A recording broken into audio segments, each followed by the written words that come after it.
أعوذ بالله من الشيطان الرجيم بسم الله الرحمن الرحيم وآية لهم أنا حملنا ذريتهم في الفلك المشحون وخلقنا لهم من مثله ما يركبون وإن نشأ نغرقهم فلا صريخ لهم ولا هم ينقذون إلا رحمة منا ومتاعا إلى حين وإذا قيل لهم اتقوا ما بين أيديكم وما خلفكم لعلكم ترحمون وما تأتيهم من آية من آيات ربهم إلا كانوا عنها معرضين وإذا قيل لهم أنفقوا مما رزقكم الله قال الذين كفروا للذين آمنوا ونطعم من لو يشاء الله أطعمه إن أنتم إلا في ضلال مبين۔ اللہ تبارک و تعالی نے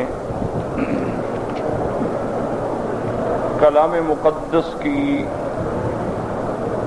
ان آیات مبارکہ میں جو سورۃ یاسین کی آیات ہیں، اول اس میں اس بات رسالت کا ذکر آیا۔ اللہ تبارک و تعالی نے سب سے پہلے حضور صلی اللہ علیہ وسلم کی رسالت کا اس بات فرمایا،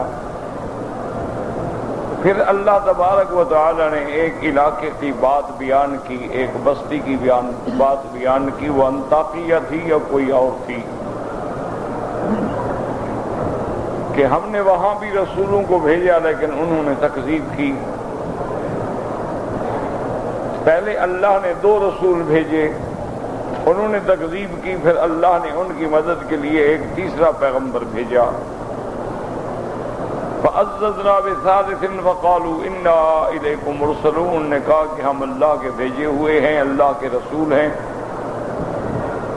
لیکن اس قوم نے انکار کر دیا۔ قالوا ما انتم الا بشر مثلنا، کہ تم ہماری طرح انسان ہو اور بشر جو ہے وہ نبی نہیں ہو سکتا، تم جو دعوی نبوت کر رہے ہو جھوٹ ہے، اللہ نے تم پہ کچھ نہیں اتارا ہے۔ اللہ کے ان پیغمبروں نے جواب دیا، قالوا ربنا یعلم، کہ رب ہمارا جانتا ہے، انا الیکم لمرسلون، اللہ نے ہی ہمیں تمہاری طرف بھیجا ہے، ہم رسول ہیں، انسان ہیں، ولد آدم ہیں، اللہ نے ہمیں رسالت کے لیے منتخب کیا ہے۔ وما علینا الا البلاغ المبین، اور ہماری ذمہ داری صرف یہ ہے کہ اللہ کا پیغام ہم کھول کے پہنچا دیں جو ہم نے پہنچا دیا۔ پھر انہوں نے پیغمبروں کو نعوذ باللہ طعنہ دیا کہ ہم تم سے بدفعلی لیتے ہیں کہ تمہارے آنے سے ہم پر یہ عذاب نازل ہو رہے ہیں۔ قالوا انا تطیرنا بکم لئن لم تنتہوا، اگر تم لوگوں نے اپنی اس دعوت کو بند نہ کیا، لنرجمنکم، ہم تمہیں ماریں گے، ولمسنکم منا عذاب علیم، اور ہم سے پہنچے گا تمہیں عذاب دردناک۔ پیغمبروں نے سمجھایا، بدبختو طائرکم معکم، تمہارا نصیب، تمہاری فال بدفعلی تمہارے ساتھ، ہم نے کیا کیا؟ ان ذکرتم، صرف تم کو ڈرایا ہے، اللہ کی طرف بلایا ہے، اسی پہ تم بگڑ گئے ہو۔ بل انتم قوم مسرفون، تم قومی ایسی ہو حد سے نکلنے والی۔ اب ان کی مدد کے لیے اقصی مدینہ سے ایک آدمی آیا، بعد میں فرمایا اس کا نام حبیب النجار تھا، لیکن اللہ عالم قرآن نے اس کا نام نہیں لیا۔ وجاء من اقصی المدینہ رجل یسعی، شہر کے آخری کنارے سے آدمی آیا بڑا اہتمام سے۔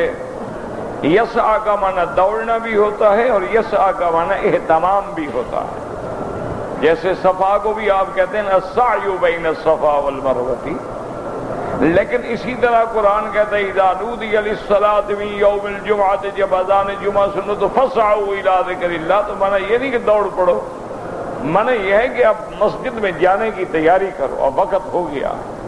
تو سعی معنی اہتمام بھی ہے اور سعی معنی دوڑنا بھی ہے، ورنہ تو نماز کے لیے دوڑ کے آنا جو ہے شریعت میں منع ہے، حضور صلی اللہ علیہ وسلم نے فرمایا کہ اگر جماعت کھڑی ہو گئی ہے اور تم باہر سے آ رہے ہو تو بالکل نہ دوڑو، علیکم السکینۃ والوقار، آرام سے چلو، جو تمہیں مل جائے الحمدللہ، ما فاتکم فاتموا، اور جو رکعتیں رہ جائیں ان کو بعد میں پورا کر لو، کیونکہ اللہ تمہاری نیتوں کو جانتے ہیں کہ تم نماز کے لیے چل پڑے ہو۔ دوڑنا جو ہے شریعت میں وہ منع ہے۔ اس پیغمبر کے اعانت کے لیے جو بندہ آیا، انہوں نے کہا کہ اللہ کے بندو لحاظ کرو، یہ اللہ کے پیغمبر ہیں، اللہ کے رسول ہیں، ان کی پیروی کرو، اتبعوا۔ قال یا قوم اتبعوا المرسلین، اللہ کے بھیجے ہوئے پیغمبروں کی اتباع کرو، اتبعوا من لا یسألکم اجرا وہم مہتدون، اور تم ان کی اتباع کرو جو تم سے کچھ بھی نہیں چاہتے، کوئی بدلہ نہیں چاہتے، کوئی مالی ہدیہ نہیں چاہتے، اور ہیں بھی وہ ہدایت پر اور تمہیں بھی ہدایت کی طرف بلاتے ہیں۔ اور اس کے بعد پھر اس نے اپنی مثال دی کہ وَمَا لِيَ لَا أَعْبُدُ الَّذِي فَطَرَنِي، کہ مجھے کیا ہو گیا، میں کیوں نہ اس کی عبادت کروں جس نے مجھے پیدا کیا ہے۔ اور یہ بھی تو اسی لیے بلا رہے ہیں، یہ اللہ کے پیغمبر بھی تو یہی دعوت دیتے ہیں کہ جو تمہارا پیدا کرنے والا ہے، جو خالق ہے، جو مالک ہے، جو متصرف ہے، جو کریم ہے، جو رحیم ہے، اسی کی عبادت کرو۔ وَمَا لِيَ لَا أَعْبُدُ الَّذِي فَطَرَنِي وَإِلَيْهِ تُرْجَعُونَ، اور اسی کی طرف ہم نے لوٹ کے جانا ہے۔ أَأَتَّخِذُ مِن دُونِهِ آلِهَةً، کیا تمہاری طرح میں اللہ کو چھوڑ کے اور خدا بنا ڈالوں، اور حاجت روا اور مشکل کشا بنا ڈالوں؟ یاد رکھو، إِن يُرِدْنِ الرَّحْمَٰنُ بِضُرٍّ، اگر میرے اللہ نے مجھے تکلیف دینے کا فیصلہ فرمایا، لَا تُغْنِ عَنِّي شَفَاعَتُهُمْ شَيْئًا، ان کی سفارش مجھے دھیلے کا بھی فائدہ نہیں دے گی، وَلَا هُمْ يُنْقَذُونَ، اور نہ ہی مجھے اللہ کے عذاب کے پکڑ سے یہ چھڑا سکتے ہیں۔ إِنِّي إِذًا لَّفِي ضَلَالٍ مُّبِينٍ، اگر میں اللہ کی توحید چھوڑ کر، اللہ کی عبادت چھوڑ کر غیر اللہ کی عبادت میں پڑ جاؤں تو کھلی گمراہی ہے۔ اور آپ نے فرمایا میری قوم سن لو، انی آمنت بربکم فاسمعون، میں تو اس رب پر ایمان لایا ہوں جو میرا بھی رب ہے، تمہارا بھی رب ہے، اچھی طرح جان لو الحمدللہ میں مسلمان ہوں۔ لیکن ان ظالموں نے اللہ کے پیغمبروں کو بھی اور اس بندے کو بھی شہید کر دیا۔ جب وہ اللہ کے راستے میں شہید ہو گیا تو اللہ نے اسے دنیا میں بھی انعامات سے نوازا، کیونکہ شہید جو ہیں ان کا بہت بڑا مرتبہ ہے، ان کا بہت بڑا مقام ہے، ان کی بہت بڑی عزت و عظمت ہے اللہ کے ہاں۔ اس سے بڑی بات کیا ہوتی ہے کہ اللہ نے قرآن پاک میں فرما دیا ہے کہ جو لوگ میرے راستے میں شہید ہوتے ہیں انہیں تم مردہ بھی نہ کہا کرو، وہ تو ابدی زندگی پا گئے ہیں، وہ تو ہمیشہ کے لیے زندہ ہو گئے ہیں۔ وَلَا تَقُولُوا لِمَن يُقْتَلُ فِي سَبِيلِ اللَّهِ أَمْوَاتٌ بل احیاء ولکن لا تشعرون، لیکن ان کی زندگانی کو تم سمجھ نہیں سکتے ہو کہ وہ عالم غیب ہے، وہ عالم برزخ ہے، اور عالم برزخ جو ہے وہ مغیبات سے ہے۔ اس لیے اللہ نے اپنے اس بندے کو حکم کی لدخل الجنہ، اللہ نے حکم دیا کہ تم جنت کی نعمتوں میں داخل ہو جاؤ۔ یاد رکھو حقیقی جنت میں داخلہ جو ہے وہ قیامت کے بعد ملے گا، لیکن جنت کی نعمتوں میں اللہ داخل فرما دیتے ہیں۔ جیسے کہ حدیث مبارک میں آتا ہے کہ مومن کے لیے مرنے کے بعد قبر کے اندر بھی جنت کی طرف سے کھڑکی کھول دی جاتی ہے اور مومن اس سے تنعم حاصل کرتا ہے۔ اللہ تبارک و تعالیٰ اس کے لیے قبر میں 70 ذراعاً 70 ہاتھ وسعت پیدا فرما دیتے ہیں۔ اللہ تبارک و تعالیٰ کے فرشتے آ کے اس کو تسلی دیتے ہیں، مبارک دیتے ہیں اور کہتے ہیں کہ تم آرام کرو، تمہارا رب بھی راضی ہے تم سے۔ تو جنت کی نعمتوں میں جب وہ داخل ہوا، قیل ادخل الجنہ قال یا لیت قومی یعلمون بما غفر لی ربی وجعلنی من المکرمین، کہنے لگا کہ اے کاش میری قوم کو پتہ چلتا کہ دیکھیں اللہ نے مجھے کیا عزت دی ہے، اللہ نے مجھے کیا مقام دیا ہے۔ تو اس سے ہمیں سبق ملا کہ ایمان والا بندہ دنیا میں ہو اس کو قوم کی فکر ہوتی ہے، مرنے کے بعد بھی قوم کی فکر ہوتی ہے کہ کاش میری قوم بھی ہدایت پہ آ جائے، کاش میرے باقی بھائی بھی جنت میں آ جائیں اور جہنم کی آگ سے بچ جائیں۔ قیل ادخل الجنۃ قال یا لیت قومی یعلمون بما غفر لی ربی وجعلنی من المکرمین۔ اور یاد رکھیں یہ ہدایت ہے اور جنت میں جانا ہے اور موت حق بیان سب اللہ کا کرم ہے۔ اللہ جب ہدایت کے فیصلے کرتے ہیں تو پھر دیر نہیں لگتی۔ اسی لیے یاد رکھیں کہ ایک تاریخ میں واقعہ آتا ہے ابو الیزید البسطائی رحمت اللہ علیہ اللہ کے اولیاء میں سے علماء میں سے گزرے ہیں. یہ بایزید بستامی نہیں ہے، بایزید بستامی الگ آدمی ہیں. ان کی کنیت ہے ابو الیزید البسطائی. یہ بھی اللہ کے بہت بڑے اولیاء میں تھے اور بہت بڑے عالم تھے. رات کو خواب میں دیکھتے ہیں کہ خواب میں کوئی کہنے والا حکم دیتا ہے کہ ابو الیزید اٹھو اور کل جو ہے تم فلاں گرجے کے اندر داخل ہو جاؤ، تمہارا وہاں جانا بہت ضروری ہے. ابو الیزید کہتے ہیں میں حیران ہو گیا کہ میرا گرجے سے کیا تعلق ہے بھائی؟ گرجا تو کافروں کا ہوتا ہے، نصرانیوں کا ہوتا ہے، اور مجھے حکم ہو رہا ہے کہ گرجے میں داخل ہو جاؤ. لیکن میں نے سوچا کہ اس میں ہو سکتا ہے اللہ کی کوئی حکمت ہو. تو فرماتے ہیں کہ میں نے اس ٹائم کے مطابق وضو کیا، تیاری کی اور اللہ سے دعائیں مانگتا ہوا گرجے میں داخل ہو گیا. میں جب گرجے میں گیا تو گرجا جو ہے کھچا کھچ لوگوں سے بھرا ہوا تھا اور ان کا ایک بڑا پادری جو ہے وہ کھڑا تھا. اس نے اپنی تقریر بند کر دی. اس پادری نے کہنے لگا اصل بات یہ ہے کہ میں اب تقریر نہیں کروں گا کہ ہمارے اس مجمع میں ایک مسلمان آ گیا ہے، پہلے اس کو نکالو. جب تک اس کو نہ نکالو گے اس وقت تک میں اپنی بات جاری نہیں رکھوں گا. تو حضرت کھڑے ہو گئے. انہوں نے کہا مسلمان تو میں ہوں لیکن میں تمہیں کیا کہہ رہا ہوں بھائی، تم اپنی تقریر کرو، لوگ سن رہے ہیں تو میں بھی سنوں گا. اس نے کہا کہ نہیں، ایک شرط پہ میں تمہیں بیٹھنے دوں گا کہ میں تم سے کچھ سوالات کروں گا، اگر میرے سوالات کے جواب دے دو تو پھر تمہیں اجازت ہوگی بیٹھنے کی، اور اگر میرے سوالات کے جوابات نہ دے سکو تو پھر تمہیں نکلنا ہوگا.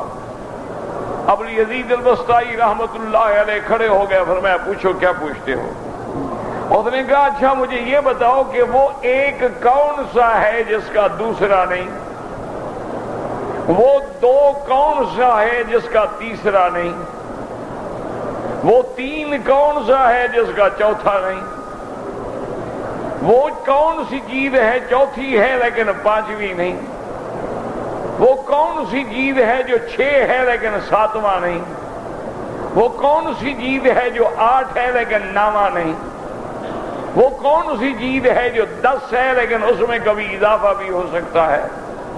اور وہ کون سی چیز ہے جس کا عدد 12 ہے لیکن 13 نہیں؟ وہ کون سی چیز ہے جس کا عدد 14 ہے لیکن 15 نہیں؟ وہ کون سی چیزیں ہیں جس کو اللہ تبارک و تعالیٰ نے بغیر ماں باپ کے پیدا کیا ہے؟ تو اگر میرے ان سوالات کا جواب دے سکتے ہو تو پھر تو تمہیں اس مجلس میں بیٹھنے کا حق ہوگا، ورنہ اجازت نہیں ہوگی.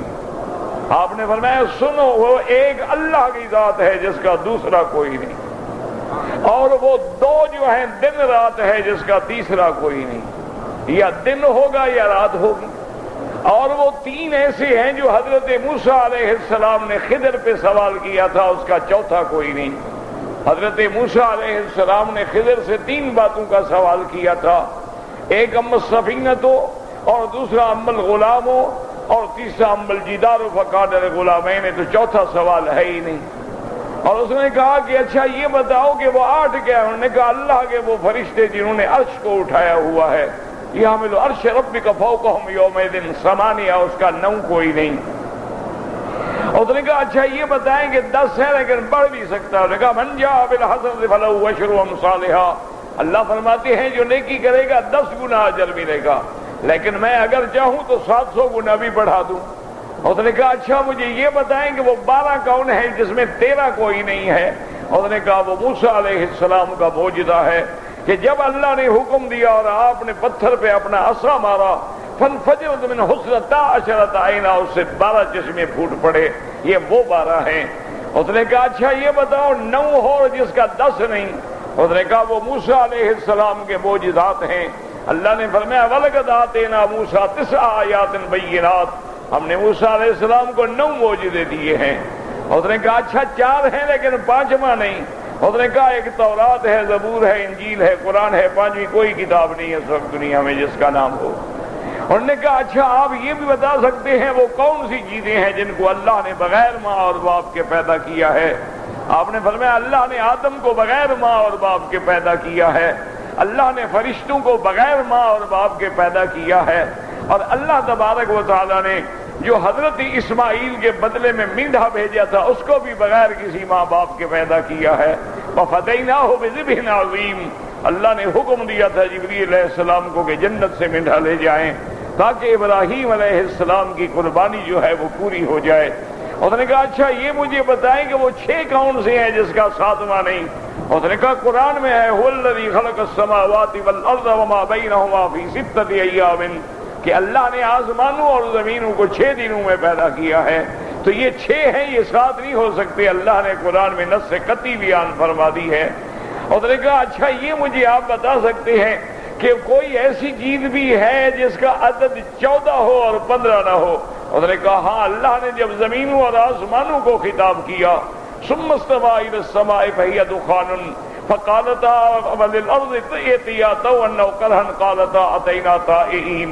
زمینیں بن گئی، آسمان بن گئی، 7 آسمان 7 زمینیں 14 ہو گئی. تو اللہ نے ان کو حکم دیا 15ویں کوئی چیز نہیں ہے. تو آپ نے جب سارے جواب دے دیے تو ہکا بکا ہو گیا. آپ نے فرمایا دیکھو تم نے مجھ سے جتنے سوال کیے ہیں میں نے جواب دیا ہے، اب میں ایک سوال کرتا ہوں اور تجھے میرے ایک سوال کا جواب دینا ہوگا. اور نے کہا اچھا ٹھیک ہے تم کرو، کیا سوال ہے؟ فرمایا یہ بتاؤ جنت کی کنجی کیا ہے؟ اب جناب وہ آئے بائیں شاہ. آپ نے فرمایا نہیں، میں نے تم نے جتنی سوال کیے میں نے جواب دیا. اب میرا بھی تو ایک سوال ہے نا کہ جنت کی کنجی کیا ہے؟ تم اپنے ممبر پہ کھڑے ہو اور دعویٰ کرتے ہو کہ دین عیسیٰ پہ ہو تو سچی بات کرو. اب وہ ٹالنے لگا، سارے لوگ کھڑے ہو گئے. انہوں نے کہا یہ کیا بات ہے؟ اگر مسلمانوں سے پوچھو وہ ہر بات کا جواب دیا، اس نے قرآن سے دلیل دی تمہیں ہر بات کی. یہ نہیں کہ ایسے کہ تمہیں ٹرکھانے کے لیے کہہ دیا ہو. اور تم سے ایک سوال کرتا ہے تم جواب نہیں دیتے ہو. اس نے کہا میں سچی بات کا جواب دوں. کہا اس نے سچی باتیں کی ہیں، تم بھی سچی بات کرو. اس نے کہا جنت کی کنجی پوچھتے ہو تو لا الہ الا اللہ محمد الرسول اللہ، اس کے بغیر کوئی جنت میں نہیں جائے گا. سب نے کھڑے ہو کے کلمہ پڑھ لیا اور ہزاروں آدمی مسلمان ہو گئے. تو اللہ تبارک و تعالیٰ جب کسی سے کام لیتا ہے اس لیے ان کو ہر وقت قوم کی فکر ہے. گرجے میں جانا پڑے، ان کو کلیسا میں جانا پڑے، ان کو دشمنوں میں جانا پڑے، ان کو کسی غلط مقام پہ جانا پڑے، لیکن ہر وقت تڑپ ہوتی ہے کہ کسی طرح لوگوں کو توحید سمجھ آ جائے. اب دیکھیں حضرت یوسف علیہ السلام قید خانے میں بیٹھے ہیں، وہاں لوگ آتے ہیں تعبیر پوچھنے کے لیے، لیکن حضرت یوسف تعبیر بتانے سے پہلے کیا کہتے ہیں؟ یا صاحب السجن ارباب متفرقون خیر ام اللہ الواحد القہار. اے میرے قید کے ساتھیوں ذرا عقل سے بات کرو، ایک خدا بہتر ہوتا ہے یا ہزاروں خدا بہتر ہوتے ہیں؟ کہ کبھی اس کے آگے سر جھکایا، کبھی اس قبر پہ سر جھکایا، کبھی سورج کے آگے سر جھکایا، کبھی درختوں کے آگے سر جھکایا، کبھی شمس و قمر کو خدا مانا، کبھی بروج کو خدا مانا، کبھی ستاروں کو سعد اور نحس مانا. ان سارے چکروں سے بچنے کے لیے ایک خدا کے دروازے پہ کیوں نہ آ جاؤ؟ اور پھر جو تم نے خدا بنا رکھے ہیں تو تم نے نام رکھے ہوئے ہیں، یہ حاجت روا ہے، یہ مشکل کشا ہے، یہ داتا ہے، یہ غوث اعظم ہے. نہ اللہ نے نام رکھے ہیں، نہ انبیاء نے نام رکھے ہیں، نہ ان بزرگوں نے اپنے نام یہ رکھے ہیں. ان کے نام جو تھے وہ تو عبد القادر تھے، ان کا نام تو حضرت علی حجویری تھا، ان کا نام تو نظام الدین تھا، ان کا نام تو معین الدین تھا، ان کا نام تو سلیم الدین تھا، ان کا نام تو بایزید تھا، ان کا نام تو ابراہیم ابن ادہم تھا. انہوں نے تو کبھی نہیں کہا کہ ہم غوث اعظم ہیں، ہم غوث الثقلین ہیں، ہم حاجت روا ہیں، ہم مشکل کشا ہیں، ہم ناخدا ہیں، ہم ڈوبتے ہوں کو نکالنے والے ہیں. ان بزرگوں نے کبھی نہیں کہا یہ تہمت ہے اور قیامت میں تم پکڑے جاؤ گے. ما تعبدون من دونه الا اسماء سمیتموها انتم وآباؤکم، جن کو تم نے عبادت کے لیے مقام معین کر رکھا ہے ان کے نام تم نے رکھے ہوئے ہیں، نہ اللہ نے رکھے ہیں نہ کسی نے رکھے ہیں. تم نے رکھے ہیں یا تمہارے ماں باپ نے رکھے ہیں. تو یاد رکھیں کہ مومن جس حال میں ہو اسے ایک فکر ہوتی ہے کہ کسی طرح میری قوم جو ہے وہ مسلمان ہو جائے. اب دیکھیں حضور ساری رات کھڑے ہیں جنت البقیع پہ، بی بی عائشہ ڈھونڈ رہی ہیں. حضور نے فرمایا عائشہ تمہیں اپنی فکر ہے، انک فی شان وانا فی شان، تمہیں اپنی فکر ہے کہ نبی میرے گھر سے اٹھ کے کس بیوی کے پاس چلا گیا، اور مجھے تو امت کا فکر ہے کہ میری امت کا کیا ہوگا۔ اور آپ نے فرمایا کہ آج جو میں نے دعا مانگی ہے، تم نے بنی کلاب کے بکریاں دیکھی ہیں؟ بی بی عائشہ نے کہا یا رسول اللہ وہ تو بہت بڑا ریوڑ ہے۔ آپ نے فرمایا ان بکریوں کے بالوں کے برابر اللہ نے میری امت کو میری آج کی دعا سے معاف کر دیا ہے۔ اللہ کے نبی مدینے میں ہیں تو امت کا فکر ہے، اللہ کے نبی مکے میں ہیں تو امت کا فکر ہے، اللہ کے نبی عرفات میں ہیں، مینا میں ہیں، مزدلفہ میں ہیں، امت کا فکر ہے۔ اللہم اغفر لامتی، اللہم اغفر لامتی، اللہم اہد قومی فانہم لا یعلمون۔ اسی طرح جو اولیاء ہیں، اسی طرح جو علماء وارث الانبیاء ہیں، ان کو بھی ہر وقت ایک ہی دھن ہوتی ہے کہ اللہ کسی طرح لوگوں کو ہدایت دے دے، اللہ کافروں کو اسلام نصیب کر دے، اللہ گناہ گاروں کو ہدایت دے دے، اللہ فاسق فاجر کو مومن کامل بنا دے، اللہ ان مخدرات میں، منشیات میں، عذاب میں، زنا میں، فحاشی میں، عریانی میں پڑے ہوئے لوگوں کو نکال کے اپنے دین کی محبت عطا فرما دے۔ اس لیے وہ بندہ بھی کہتا ہے یا لیت قومی یعلمون بما غفر لی ربی وجعلنی من المکرمین، کہ اللہ نے مجھے جو مقام دیا ہے کاش میری قوم دیکھتی تو شاید وہ بھی مسلمان ہو جاتے۔ اور اس کے بعد اللہ تبارک و تعالیٰ فرماتے ہیں کہ کبھی کبھی ہم اپنے اولیاء، کبھی کبھی ہم اپنے انبیاء کی گستاخوں سے دنیا میں بھی بدلہ لے لیتے ہیں۔ اور آپ حضرات بھی اللہ کے کعبے میں ہیں اور جمعہ کی شام ہے، دل سے دعا کریں کہ اب بھی جو میرے مدنی کے گستاخ ہیں اللہ اپنی قدرت سے ان سے بدلہ لے لے۔ یا اللہ ہم بے بس ہو چکے ہیں، ہم نام کے مسلمان ہیں، نہ ہمیں تیری توحید سے محبت ہے نہ تیرے مدنی سے محبت ہے۔ ہم تو صرف دعویٰ کرتے ہیں کہ ہم مسلمان ہیں، ہمارے محبوب محمد مصطفیٰ ہیں، نہ ہماری شکل نبی جیسی ہے، نہ ہمارا لباس نبی جیسا ہے، نہ ہمارے اقوال نبی جیسے ہیں، نہ ہمارے افعال نبی جیسے ہیں، نہ ہمارا گھرانہ نبی جیسا ہے، نہ ہمارے بیٹے بیٹیاں پیغمبر کے کہنے پہ چل رہے ہیں۔ ہم ہر بات کافروں پر چلتے ہیں لیکن زبانی کلامی کہتے ہیں حضور محبوب ہیں، محبوب کائنات ہیں، کملی والے پہ میری جان قربان، میرا مال میری اولاد قربان، لیکن داڑھی ضرور مڈاؤں گا۔ کس سے دھوکہ کر رہے ہو؟ اللہ کے نبی سے یا خدا سے؟ کس کو دھوکہ دینا چاہتے ہو؟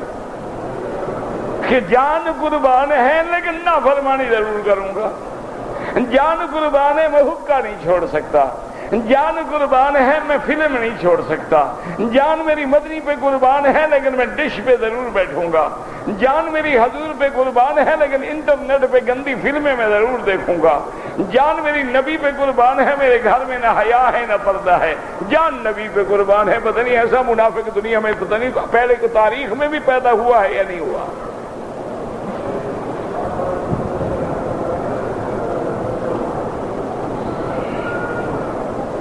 اب دیکھیں جناب اللہ نے فرمایا کہ پھر ہم نے اپنے اولیاء کا بدلہ دیا۔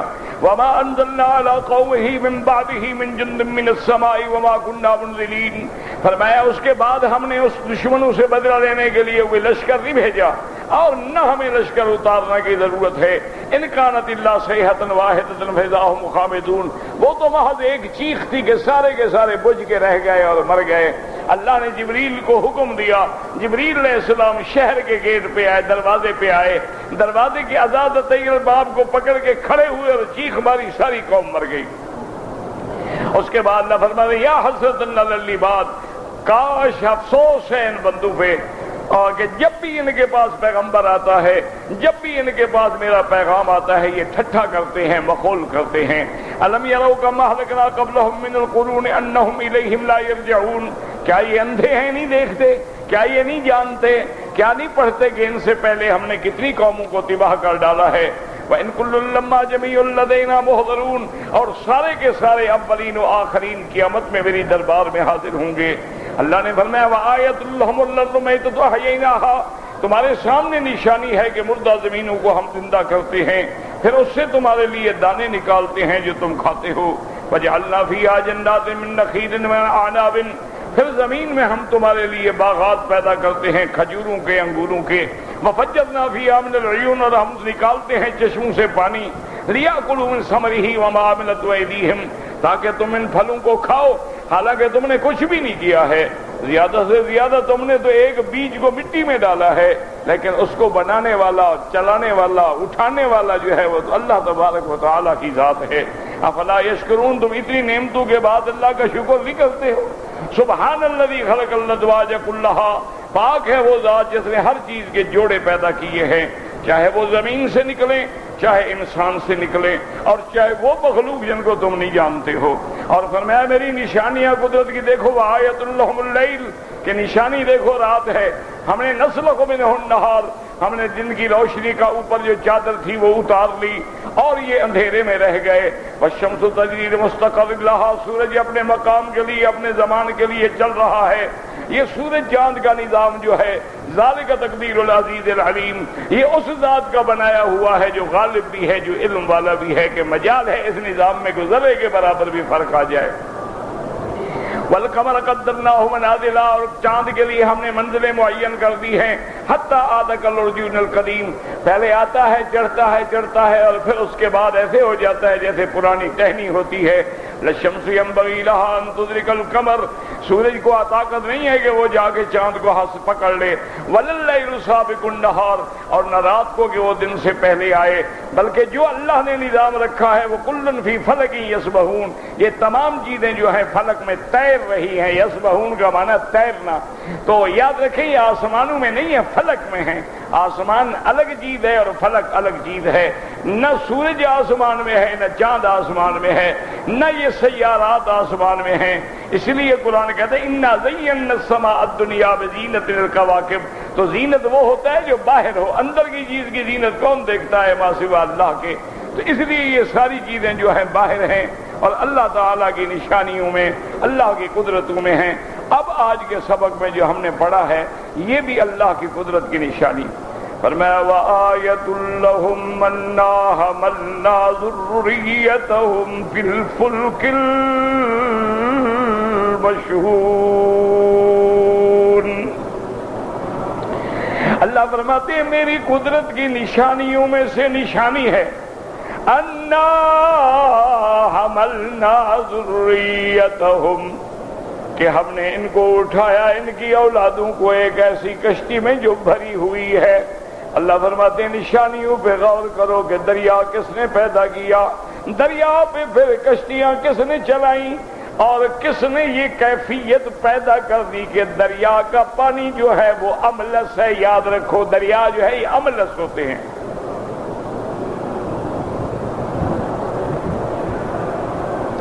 املس کا معنی متساویت الاجزاء، جس کی ہر جز برابر ہے، اگر اونچی نیچی ہوتی تو کبھی کشتیاں نہ چل سکتی۔ یہ اللہ کا نظام ہے کہ اللہ نے پانی کو املس بنایا ہے، متساویت الاجزاء ہے کہ اس میں کشتیاں تیرتی ہیں اور لاکھوں من کا وزن اٹھاتی ہیں۔ اللہ نے ذکر کیا پھر اس پہ بھی غور کرو کہ ہم نے تمہیں اولادیں دی، تمہاری اولادوں کو بھی ہم نے کشتیوں میں بٹھایا اور کشتیوں سے تم نے روزی کا ذریعہ۔ وَخَلَقْنَا لَهُم مِّن مِّثْلِهِ مَا يَرْكَبُونَ، اور ہم نے بنایا اس کی مثل جن پہ تم سواری کرتے ہو۔ کیا مانا؟ وہ دریا کی کشتی ہے اور بر کے اندر، خشکی کے اندر ہم نے تمہارے لیے اونٹ پیدا کر دیے ہیں جو سفینۃ البر کہلاتا ہے، جس پہ سارا سامان اٹھا کے چل رہا ہے، گرمی ہے، سردی ہے، ریت ہے، پتھر ہے، اونٹ جا رہا ہے۔ وَإِن نَّشَأْ نُغْرِقْهُمْ، اور اگر ہم چاہیں تو ان کو غرق کر دیں، فَلَا صَرِيخَ لَهُمْ وَلَا هُمْ ينقذون، اگر ہم ان کو دنیا میں ہی دریاؤں میں غرق کر لیں، کوئی ان کی مدد کرنے والا نہیں، کوئی ان کو چھڑانے والا نہیں، کوئی ان کو ڈبونے سے بچانے والا نہیں، الا رحمتا منا ومتاعا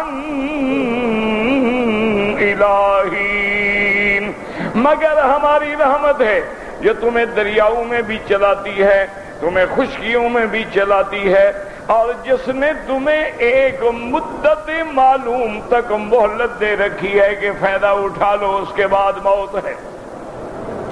وَإِذَا قِيلَ لَهُمُ اتَّقُوا مَا بَيْنَ أَيْدِيكُمْ وما خلفكم لعلکم ترحمون۔ اللہ نے فرمایا جب ان کو کہا جاتا ہے کہ اللہ سے ڈرو، تقوی اختیار کرو، جو اعمال کر کے آگے بھیج رہے ہو اور جو پیچھے چھوڑ رہے ہو، ہر چیز میں اللہ سے ڈرو، اللہ کا تقوی اختیار کر لو۔ یاد رکھو تقوی کے مراتب ہیں، مدارج ہیں۔ پہلا درجہ یہ ہے کہ شرک سے بچو، دعا کرو اللہ ہر کلمے پڑھنے والے کو شرک سے بچائے۔ اور دوسرا تقوی کا مرتبہ یہ ہے شرک سے بھی بچو، کبیرہ گناہوں سے بھی بچو، یہ تقوی۔ اور آخری درجہ ہے شرک سے بھی بچو، کبیرہ گناہوں سے بھی بچو، اور صغیرہ گناہوں سے بھی بچو۔ اور بعض علماء نے فرمایا ایک سب سے اونچا درجہ ہے کہ وہ شرک سے بھی بچتے ہیں، کبیرہ صغیرہ سے بھی بچتے ہیں، مباحات کو بھی چھوڑ دیتے ہیں ڈر کے مارے کہ کہیں مباح پہ عمل کرنے سے کسی مکروہات میں نہ پڑ جائیں۔ جیسے حضور پاک نے فرمایا کہ ایک آدمی ہے، اس نے اپنے سبزے کے لیے باہر سے ایک رکھ پیدا کی ہے، باہر سے باڑ لگا دی ہے۔ اگر تم بکریاں باڑ کے قریب چراؤ گے تو ڈر ہے کہ کوئی کان فاحشۃ وساء سبیلا۔ اللہ فرماتے ہیں زنا کے قریب بھی نہ جاؤ۔ کیا مانا؟ یہ نہیں کہا کہ زنا نہ کرو، فرمایا قریب نہ جاؤ۔ جب غیر محرم عورت سے بات ہی نہیں کرو گے، اجنبی عورت سے تنہائی میں نہیں ملو گے، کبھی موبائل پہ بیٹھ کے چیٹنگ نہیں کرو گے، کبھی یہ نظریں نہیں اٹھاؤ گے، کبھی غیر محرم کے چہرے پر نہیں دیکھو گے، اس گلی سے بھی نہیں گزرو گے تو خود بخود محفوظ ہو گئے۔ اس لیے فرماتے ہیں وَلَا تَقْرَبُوا الزِّنَا، زنا کے قریب ہی نہ جاؤ۔ قریب گئے تو پھر تو آگ ہے، کسی وقت لگ سکتی ہے، بڑے سے بڑا آدمی جل جاتا، بڑے سے بڑے مولوی، بڑے سے بڑے پیر جو تھے، یہ عورت تو ایسا فتنہ رگڑے گئے۔ اسی لیے میرے مدنی رحمت دو عالم صلی اللہ علیہ وسلم نے فرمایا ایاکم وفتنۃ النساء، آپ نے فرمایا خبردار عورتوں کے فتنے سے بچنا، عورتوں کے فتنے سے بچنا۔ اور حضور نے فرمایا انما ہلکت بنو اسرائیل، بنی اسرائیل قوم پہ جو بربادی آئی تو انہی عورتوں کی وجہ سے آئی۔ اس لیے اللہ کا حکم ہے کہ برائی کے قریب بھی نہ جاؤ۔ یہ مانا نہیں کہ قریب سر پہ کھڑے ہو جاؤ، میں اندر تو نہیں گیا جی، کسی وقت چلے جاؤ گے۔ اسی لیے حضور نے فرمایا کہ جس ٹیبل پر، جس کھانے کے حال میں یدارو علیہ الخمر، جہاں شراب تقسیم ہو رہی ہے، اس مجلس میں بھی نہ بیٹھو، اس ٹیبل پہ بھی نہ بیٹھو۔ حالانکہ تم نہیں پی رہے ہو، لیکن حکم ہے وہاں بیٹھو نہیں، نہ پی رہے ہو، وہ تو آ رہی ہے نا، بدبو تو آ رہی ہے نا۔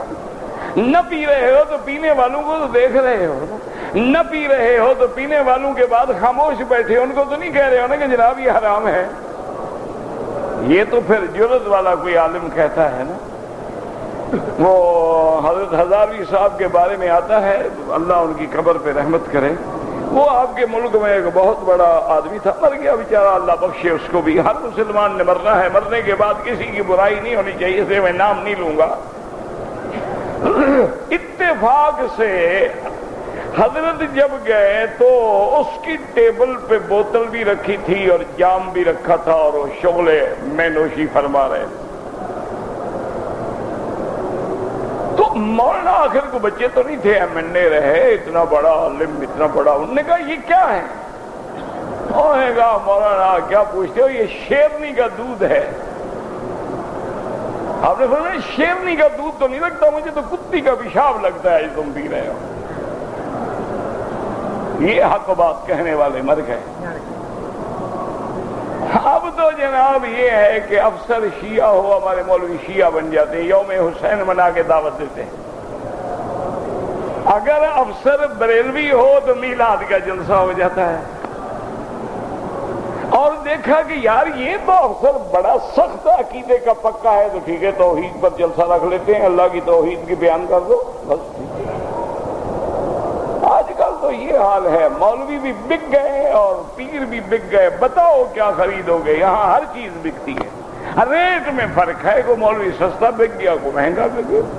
ہم جیسے اس لیے نہ بکے کہ ہمیں کسی نے خریدا ہی نہیں، جب ہمارا خریدار نہیں ہم کیا بکتے؟ ہم بے قیمت لوگ، ہمارا کوئی خریدار نہیں، ہم کیا بکتے؟ اگر ہمارا بھی ریٹ لگ جاتا تو پتہ نہیں ہم کہاں ہوتے۔ انا للہ و انا الیہ راجعون۔ تو یاد رکھیں، اس لیے قرآن کہتا ہے کہ جب بھی ان کے پاس آدمی اذا قیل لهم اتقوا ما بین ایدیکم وما خلفکم لعلکم ترحمون، اللہ سے ڈرو تاکہ تم پہ رحم کیا جائے۔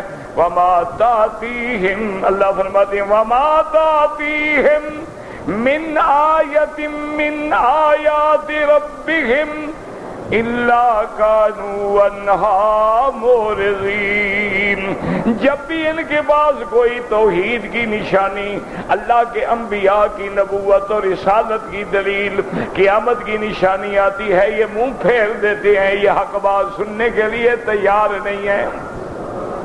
ایمان سے کہیں، آج بھی اگر کوئی عالم صحیح توحید بیان کرے تو کیا ہر کوئی کہے چھوڑو یار وہابی ہے بس، وہ بھائی قرآن شریف نے کہا قرآن تو پڑھتا ہے نا لیکن ہے تو وہابی نا۔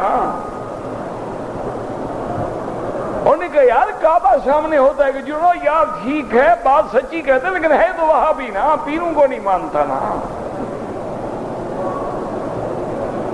مسئلہ تو یہ اٹکا ہوا ہے، ان کو پتہ نہیں کہ ہمارے تو اپنے پیر ہیں، ہم کیسے نہیں مانتے، ہم تو مداری نہیں مانتے،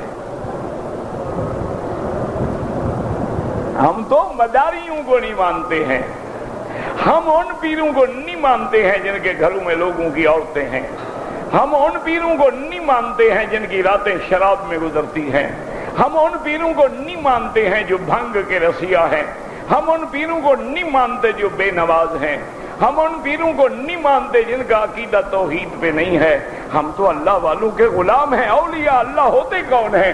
الذین آمنوا وکانوا یتقون، جو ایمان پہ ہوں اور اللہ سے ڈرنے والے ہوں، وہ اللہ کے ولی ہوتے ہیں، ان کے جوتے ہمارے سر کا تاج ہے۔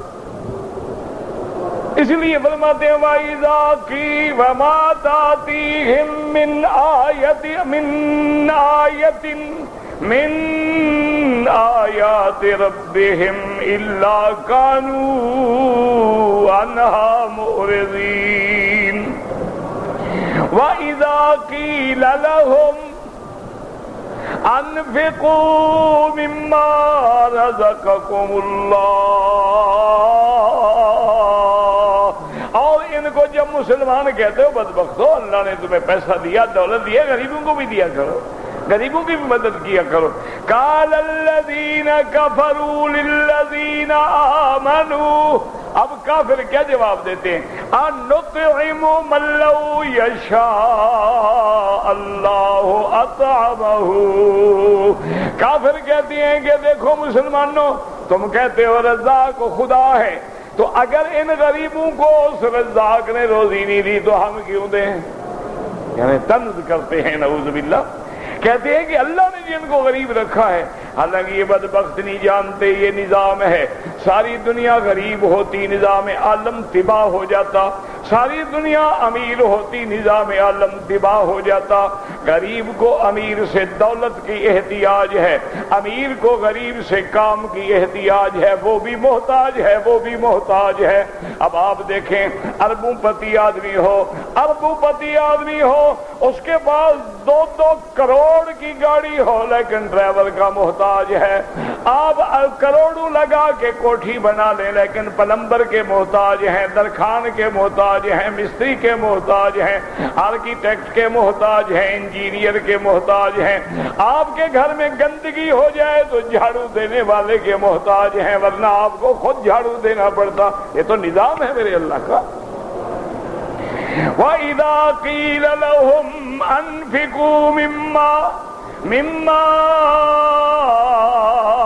رَزَقَكُمُ اللَّهُ، قال الذين كفروا للذين آمنوا أنطعم من لو يشاء الله أطعمه، ان کو ہم دیں، اللہ چاہتا تو وہ ان کو کھلا دیتا. ان انتم الا فی ضلال مبین. وہ کہتے بھی تم تو گمراہ ہو، غلطی میں ہو، اگر اللہ راضی کہتے ان کو کیوں نہیں دیتا، ہم کیوں دیں؟ تو دعا کریں اللہ ہمیں صحیح بات سمجھنے کی توفیق دے، اللہ ہمیں توحید و سنت کا دیوانہ بنائے، اللہ ہمیں بدعات سے دور فرمائے، اللہ تمام بدعات اسلامیہ پہ رحم فرما دے، اور اللہ گستاخان محمد مصطفیٰ پہ اپنا قہر نازل فرما دے.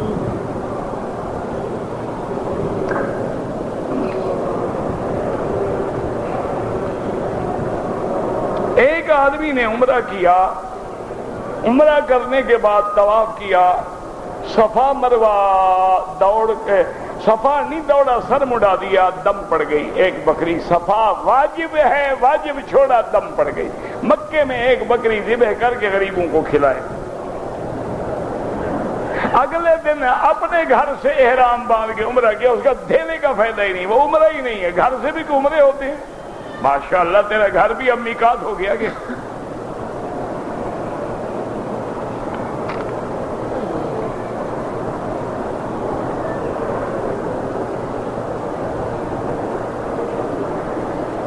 ایک جماعت ہے، اللہ رسول کی بات تو کرتے ہیں لیکن بعد میں مٹھائی کھلاتے ہیں. وہ اس لیے کھلاتے ہوں گے نا، مٹھائی نہ کھلائیں تم جاتے نہیں ہوگے نا. کیا کریں غریب، تمہیں بلانے کے لیے کوئی ہیلا تو کرنا پڑتا ہے نا. بہرحال یہ کوئی سنت نہیں ہے کہ آدمی تقریر کے بعد یا جلسے کے بعد مٹھائی کا بھی انتظام کرے، لیکن اگر نیت صالح ہو تو کوئی مسئلہ بھی نہیں، کوئی ایسا کفر اسلام کی جنگ بھی نہیں ہے.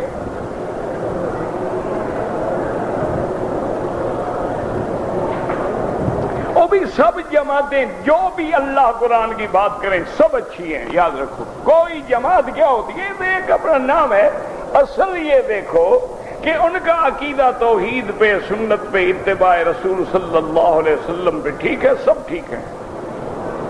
ہاں وہ جماعتیں غلط ہیں، صحابہ کے دشمن ہیں، اہل بیت کے دشمن ہیں، حدیث رسول کے دشمن ہیں، سنت رسول کے دشمن ہیں، وہ جماعتیں گمراہ ہیں، یاد رکھو.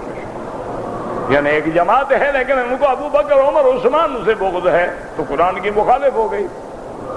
اگر ایک جماعت ہے شان محمد مصطفیٰ کی گستاخ ہے، اللہ نے حکم دیا کہ میرے نبی کی آواز سے اونچی آواز نہ کرو، یہ گستاخی کرے تو یہ کہاں سے جماعت خیر کی ہو گئی. اسی طرح معتزلہ ہیں، خوارج ہیں، روافض ہیں، نواصب ہیں، قدریہ ہیں، مشبہ ہیں، کرامیہ ہیں، قادیانیہ، یہ سب فرق باطلہ. باقی سب ٹھیک ہے، بس اگر بدعت میں پڑے ہیں دعا کرو اللہ ان کو بھی سنت پہ لے آئیں.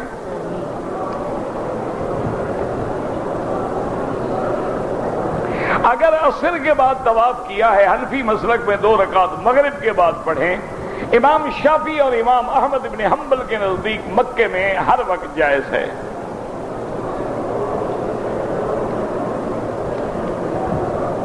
کسی آدمی نے سر پہ پستول رکھ کے کہا گن پوائنٹ پہ کہ طلاق دو، اگر یقین تھا کہ مار دے گا پھر طلاق نہیں ہوگی. لیکن حقیقت اکراہ کا فیصلہ کون کرے گا؟ دیکھنا پڑے گا نا کہ کیا اگر طلاق نہ دیتا تو وہ مار دیتا. ایک ایسی صرف ڈراوا باز کھلونا پستول لے کر بھی ڈاکے مار لیتے ہیں.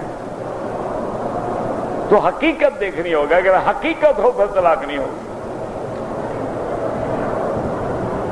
میرے پاس 80,000 پاکستانی ہے، زکوٰۃ دینی ہو، کیوں نہیں دینی ہوگی جناب؟ ایسی یہ دیکھ لو آج کل پتہ نہیں ایک تولے کی کیا قیمت ہے، میرے خیال میں 20,000 روپے تولے کی قیمت ہے. ہاں جی، اچھا تو پھر 7 تولے کی قیمت تو 1,40,000 جا کے بنے گی نا، پھر تو زکوٰۃ نہیں بنتی. لیکن 80,000 کے علاوہ بھی کوئی چیزیں اور ہیں کہ نہیں ہیں، سب ملا کے اگر 7.25 تولے سونے کی قیمت بن جائے تو زکوٰۃ دینی پڑے گی. یا چاندی ہے، سونا ہے، کچھ نقدی ہے، کچھ پیسہ ہے، اور گھر میں اور چیز زیور ہیں، اور پھر تو ملا جلا کے زکوٰۃ دینی ہوگی. چچا جی کے لیے طواف کروں، فوت ہو گئے، ہاں جی بالکل، چاچا بھی باپ کی جگہ ہے، کیوں نہ کرو۔ اگر عورت صفا مروہ کے بعد بالوں کو نہ کاٹے، بالکل دم پڑ جائے گا، اور جب تک بال نہیں کاٹے گی گویا احرام میں ہے۔ کیا مانا؟ مثلا میاں بیوی لیٹ گئے، دم پڑ گئی، پھر لیٹ گئے، پھر اور دم پڑ گئی، کیونکہ احرام سے تو نکلی ہی نہیں۔ احرام سے نکلنا ہے بال کاٹنے سے، رومال کھولنے سے نہیں نکلتا آدمی احرام سے۔ اونٹ کا گوشت کھانے سے وضو ٹوٹ جاتا ہے حنابلہ کے نزدیک، احناف کے نزدیک لغوی وضو ہے کہ کلی کر لے۔ اگر نماز پڑھتے ہوئے جوتے سامنے رکھے ہوں کوئی حرج نہیں، لیکن حضور نے طریقہ بتلایا ہے کہ یا دائیں رکھو، اگر دائیں بندہ ہے بائیں رکھو، بائیں بھی بندہ ہے، فرمایا دو ٹانگوں کے درمیان میں رکھ لو۔ اگر آدمی زندہ ہے وہ وصیت کرے کہ میرا عمرہ کرو، ورنہ نہیں، اپنے لیے کرو۔ کہتے ہیں جی فرعون کا لاش ابھی تک ہے، ہاں جی بالکل ابھی تک ہے، تو انہیں دیکھنا ہے، کوئی رشتہ داری ہے کیا؟ وہ تو عبرت ہے، عذاب ہے، کیا دیکھو، کیا کرو گے؟ وہ تو لاش پڑی ہے، ایک فرعون کی نہیں، کئی فرعونوں کی پڑی ہے۔ حرام میں مصر میں جاؤ گے، فرعون ایک تھوڑا تھا، فرعون جو ہے لقب ہے مصر کے بادشاہوں کا، وہ تو فرائنہ ہیں، کئی وہ حضرت موسیٰ والا فرعون بھی ابھی تک پڑا ہے، لیکن آگ لگاؤ، کیا کرو گے دیکھ کے؟ کوئی دیکھنے والی چیز ہے؟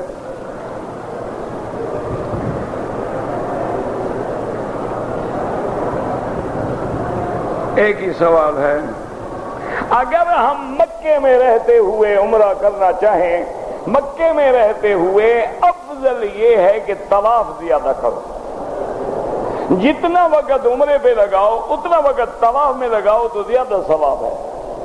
مثلا عمرہ کرتے ہوئے 2 گھنٹے لگتے ہیں، 2 گھنٹے تم طواف کرتے رہے، یہ زیادہ ثواب ہے۔ لیکن اگر کرنا چاہو تو پھر مسجد عائشہ جانا ہوگا یا جیرانہ جانا ہوگا، وہاں سے احرام باندھ کے آئیں گے۔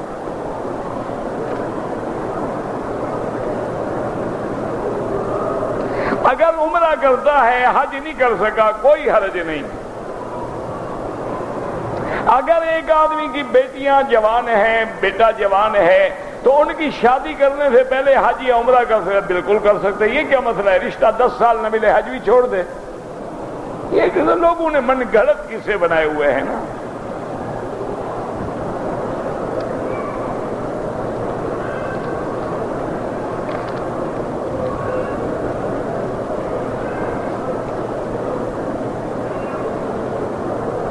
ہمارا گھر جو ہے حدود حرم سے 13 کلومیٹر دور ہے، آپ اپنے گھر سے بھی احرام باندھ کے عمرہ کر سکتے ہیں۔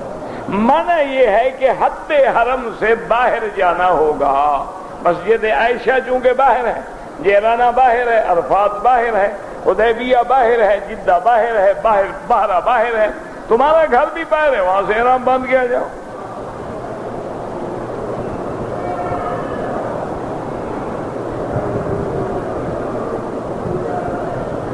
عورت کے لیے نماز ہوٹل میں پڑھنا افضل ہے یا حرم میں؟ ہوٹل میں اپنے کمرے میں پڑھنا افضل ہے، لیکن تمہارے کہنے سے عورت بلا ہوٹل میں رہے گی۔ اب تو تم یہ مسئلہ پوچھو کہ بھئی مرد کی نماز ہوٹل میں افضل ہے، چونکہ عورت نے تو آنا ہے، اس نے تو سارے جہان کا طواف بھی خراب کرنا ہے، ہر حال میں نماز بھی خراب کرنی ہے۔ آپ نماز پڑھیں گے وہ آگے گزرے گی،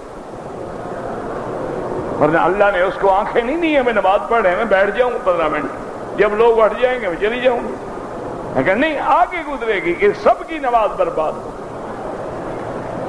بہرحال اس کی نماز گھر میں افضل ہے، لیکن اگر وہ حرم میں آنا چاہے تو روک بھی نہیں سکتے شرعاً۔ آپ نے حضور کی حدیث ہے کہ لا تمنعوا اماء اللہ عن بیوت اللہ، اللہ کے بندیوں کو مسجد میں آنے سے مت روکا کرو، لیکن اگر وہ گھر میں پڑھیں تو افضل ہے۔ وَبُيُوتُهُنَّ خَيْرٌ لَهُنَّ، ان کے لیے ان کا گھر افضل ہے۔ اگر رش ہے تو عورت طواف نہ کرے، دور بیٹھ کے قرآن پڑھے، کعبہ دیکھتی رہے بس۔ اپنے اوقات بنا لو، جب رش نہ ہو باہر باہر ایک طواف کرو، رش میں 10 طواف کرو، کوئی فائدہ نہیں کہ لوگوں کو کندھے سے کندھا لگ رہا ہے، پس رہے ہیں، عورتیں مرد ملے ہوئے ہیں، انا للہ و انا الیہ راجعون۔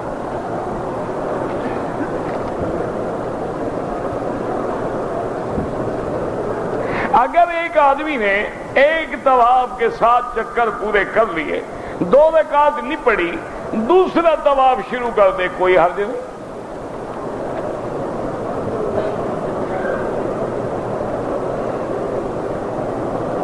اگر ایک آدمی حج پہ آئے، حج کر لیا، طواف زیارت کر لیا، ہر چیز سے فارغ ہو کے میاں بیوی آپس میں مکے میں مل سکتے ہیں، تو مکے میں جتنے بچے پیدا ہوتے ہیں یہ بغیر ملے ہوئے ملتے ہیں، اوپر سے گرتے ہیں، ماشاءاللہ۔ عجیب بات ہے، یہ اچھی بات ہے بھئی، جب اللہ کا بندہ مکہ ہو مدینہ ہو، بیوی بیوی ہے تمہاری، حالت احرام میں حرام ہے نا، یہ تھوڑا کہ ہمیشہ کے لیے حرام ہو گیا۔ اچھا حج کرایا ہم نے بیوی کو، وہ بھی فارغ ہو گئی، ہم بھی فارغ ہو گئے۔ مکے میں ملنا تو ضروری ہے، یہاں آدمی زمزم پیتا ہے، کہاں صبر ہوتا ہے۔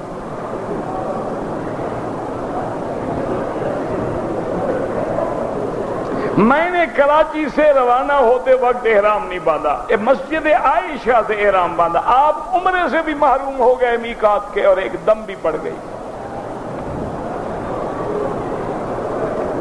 مسجد عائشہ کا عمرہ کہاں اور میقات کا عمرہ کہاں؟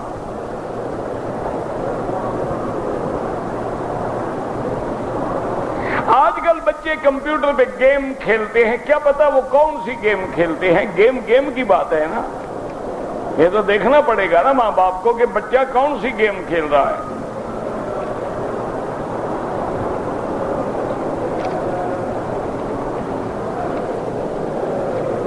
وہ باقاعدہ اخبار میں آیا تھا، ایک انگریز خاتون نے کہا کہ میں نے سوچا کہ میری بیٹی کی عمر 7 سال ہو گئی ہے، آج جب وہ اسکول سے واپس آئے گی تو میں اس کے ساتھ کچھ بیٹھ کے ڈسکس کروں گی اور بتاؤں گی کہ عورتوں کی کیا خواہشات ہوتی ہیں اور کیا جنسی تقاضے ہوتے ہیں اور کیا ہوتا ہے۔ اور دیکھا جب وہ آئی میں نے اس سے بات کی، ماشاءاللہ وہ مجھ سے زیادہ ہوشیار نکلی۔ تو آج کل کے بچے ماشاءاللہ جناب گیم نہیں کھیلتے، پتہ نہیں وہ کیا کیا گیم کھیل رہے ہیں۔ کبھی چیک تو کرو بچوں کے موبائل کو، کبھی چیک تو کرو بچوں کے کمپیوٹر کو، کبھی اپنی بیٹی کا موبائل لے لو نا، جو نمبر ہے اسے کال کر کے دیکھو کیا کیا حشر ہو رہا ہے۔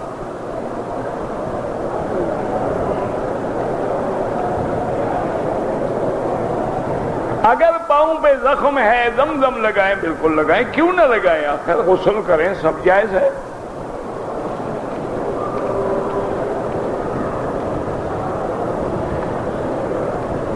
کہتے ہیں جی کہ پہاڑ کا نام ابھی قبیس کیوں رکھا؟ وہ بندہ تھا، اس کی نسبت ہے، جیسے عمر کی طرف نسبت ہے، ہند کی طرف نسبت ہے، تو نام ہے۔ تم اپنے علاقے کا کیا نام رکھتے ہو؟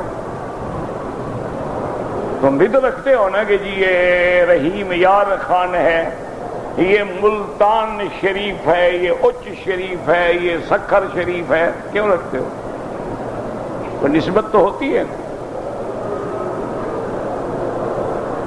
مسجد میں کتا چلا گیا، آپ مار کے نکال دو، اور کیا کرا، سر پہ بٹھا، یہ بھی مسئلہ ہے نا، کتا چلا گیا نکال دو، اگر بھی اثر ہے دھو ڈال۔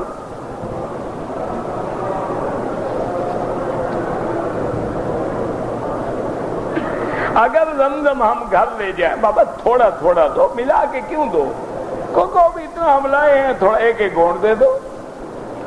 اگر اس کو زمزم کی قدر ہے تو ایک گھونٹ بھی کافی ہے، اور ڈرم بھی لے جاؤ، کوئی بات نہیں۔ آپ زمزم سے وضو کر سکتے ہیں، بالکل کر سکتے ہیں، لیکن جب دوسرا پانی موجود ہے تو کیوں کریں؟ ورنہ بالکل حضرت اسماعیل غسل کیسے کرتے تھے، وضو کیا تو زمزم کے سوا پانی ہی نہیں تھا۔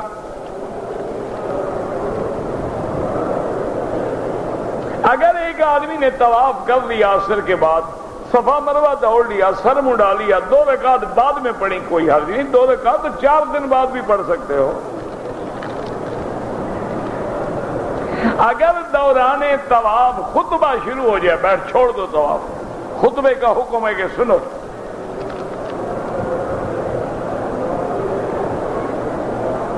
ایک آدمی پشاور سے جدہ آ رہا ہے نوکری کے لیے، مرد ہے یا عورت، اس کی عمرے کی نیت ہی نہیں ہے، بہرحال امام ابو حنیفہ رحمۃ اللہ علیہ کے نزدیک تو دم پڑے گی، وہ کہتے ہیں نیت ہو یا نہ ہو میقات سے بغیر احرام کے نہیں گزر سکتا۔ اگر ہماری نیت پہ چھوڑ دیا جائے تو پھر 5 میقات مقرر کرنے کی ضرورت ہی کیا تھی؟ یہ 5 جگہ کیوں مقرر کی گئی؟ گو بعض ائمہ نے ایک حدیث سے کہ لمن اراد الحج والعمرہ کی قید کو سامنے رکھا ہے، لیکن بہرحال عمرہ کرنے پر تو سب حضرات کہتے ہیں افضل ہے کہ احرام باندھ کیا ہے۔ ربنا تقبل منا انك انت السميع العليم وتب علينا انك انت التواب الرحيم اللهم اجعل لنا وللمسلمين من كل هم فرجا ومن كل ضيق مخرجا ومن كل بلاء عافيا اللهم اصلحنا واصلح بنا واصلح اولادنا واولاد المسلمين اللهم اصلح شبابنا وشباب المسلمين اللهم اصلح بناتنا وبنات المسلمين اللهم اصلح احوالنا واحوال المسلمين اللهم اصلح امورنا وامور المسلمين اللهم اصلح قلوبنا وقلوب المسلمين اللهم اصلح نياتنا ونيات المسلمين اللهم اصلح ذرياتنا وذريات المسلمين اللهم اصلح لنا شاننا كلها فلا تكلنا الى انفسنا طرفة عين قط ولا اقل من ذلك اللهم لا تجعلنا وزغة للمازغين لا تجعلنا أخرة للآكلين لا تجعلنا فتنة للقوم الظالمين اللهم انصر الإسلام والمسلمين اللهم انصر المجاهدين في كل مكان اللهم اهلك أعداءك أعداء الدين اللهم احفظ سائر بلاد المسلمين وهذا البلد الأمين واجعلها آمنا مطمئنا سخاء رخاء إلى يوم الدين برحمتك يا أرحم الراحمين صلى الله تعالى على خير خلقه سيدنا محمد وعلى آله وصحبه أجمعين